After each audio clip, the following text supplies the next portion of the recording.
வணக்கம், welcome to யோகஸ்டி kitchen. நம்ம கிச்சனில் இன்றைக்கி என்ன பார்க்கணும்னா வெண்டிக்கடலை சுண்டல் மசாலா எப்படி பண்ணுறதுன்னு பார்ப்போம். நான் வந்து அதுக்கு இன்றைக்கி பச்சை பட்டாணி எடுத்து ஒரு 5 மணி நேரம் நல்லா ஊற வச்சு 7 விசில் விட்டு நல்லா வேக வச்சு எடுத்து வச்சுருக்கோம். கழுவிட்டு உப்பு போட்டு 7 விசில் விட்டு வேக வச்சு எடுத்து வச்சுருக்கோம். அதுக்கு வந்து கரைச்சி விட்டுக்கிறது வந்து 2 ஸ்பூன் கடலை மாவு எடுத்துருக்கோம். தாளிக்கிறதுக்கு வந்து ஒரே ஒரு தக்காளி நல்லா பொடிசாக கட் பண்ணிக்கோங்க. பெரிய சைஸ் வெங்காயம் ஒன்று கட் பண்ணி எடுத்து வச்சுருக்கோம். கொஞ்சம் கருவேப்பிலை, லாஸ்ட்டாக கார்னிஷ்க்கு கொத்தமல்லி தழை.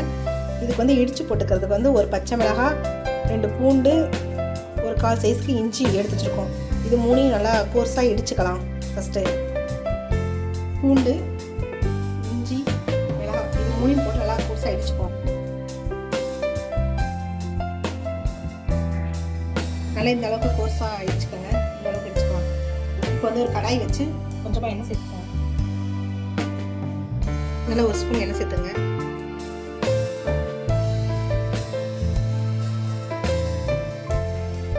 சேர்த்துட்டு இதோட வெங்காயத்தை சேர்த்து நல்லா வதக்கிக்கணும்.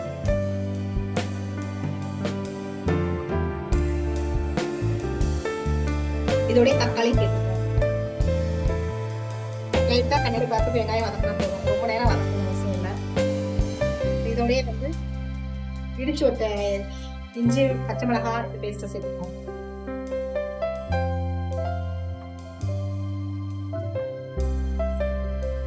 சேர்த்து நல்லா வதக்கிடலாம். தக்காளி வெங்காயம் இப்படி கொஞ்சம் லைட்டாக வதங்கினா போதும். இந்த சூடு வந்து கொஞ்சம் உப்பு சேர்த்துக்கணும். ஏற்கனவே வந்து சுண்டல் உப்பு போட்டுருக்கோம், அதனால உப்பு பார்த்து சேர்த்துக்கோங்க.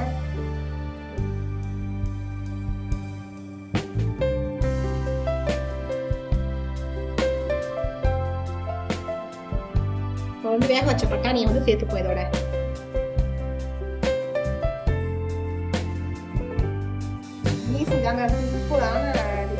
குழந்தைங்க ஸ்கூல் விட்டு வந்தோடனே காலையில பட்டாணி ஊற வச்சிட்டோம்னா குழந்தைங்க ஸ்கூல் விட்டு வந்தோடனே டக்குன்னு செஞ்சு கொடுத்துடலாம். நல்லா ஒரு பேட்டு பண்ணி ரொம்ப கொஞ்சம் கடலை மாவு வந்து கடலை மாவு கரைச்சிப்போம். கடலை மாவில் கொஞ்சமாக காரத்துக்கு எப்போ மிளகா அப்படி போட்டுருங்க, கொஞ்சமாக சேர்த்துங்க. ரொம்ப திக்காளிங்க. ஏற்கனவே பச்சை மிளகாய் இடிச்சு சேர்த்துப்போம். அதனால இதுக்கு கொஞ்சம் மஞ்சப்பொடி சேர்த்துப்போம். 1/2 டீஸ்பூன் மஞ்சப்பொடி, ஒரு 1/4 டீஸ்பூன் வந்து கரம் மசாலா பொடி சேர்த்துப்போம். கரம் மசாலா பொடி 1/4 டீஸ்பூன், பெருங்காய பொடி கொஞ்சம் சேர்த்துப்போம். சேர்த்துட்டு நல்லா தண்ணி விட்டு நல்லா கரைச்சிக்கோங்க. நல்லா இந்த கடலை மாவு மிளகாலாம் நான் கரைச்சாச்சு. இதில் சேர்த்துப்போம். கொஞ்சம் திக்னஸ் கொடுக்கும். அதுக்காக நல்லா வந்து ஒரு கொஞ்சம் கொதி வரட்டும். இதோட கொஞ்சம் கருவேப்பிலை சேர்த்துப்போம்.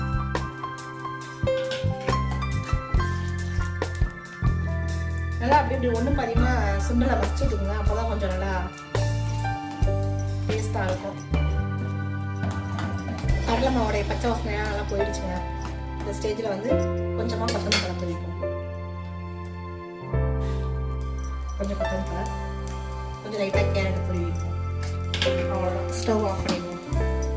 அவ்வளோதாங்க, நம்ம வெண்டிக்கடலை சுண்டல் ரெடி ஆகிடுச்சுங்க. நல்லா ஈஸியாக செஞ்சிடலாம். டக்குனு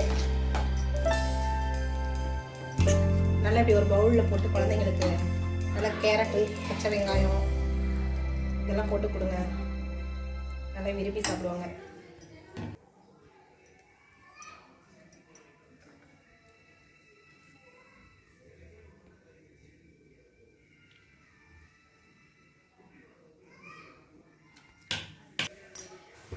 நம்மளுடைய வெண்டிக்கடலை சுண்டல் ரெடி ஆகிடுச்சுங்க. இந்த மாதிரி குழந்தைங்களுக்கு ஈவினிங் ஸ்நாக்ஸ் செஞ்சு கொடுங்க. சுண்டல் நல்லா ஹெல்த்தியான டிஷ் கூட, நல்லா விரும்பி சாப்பிடுவாங்க.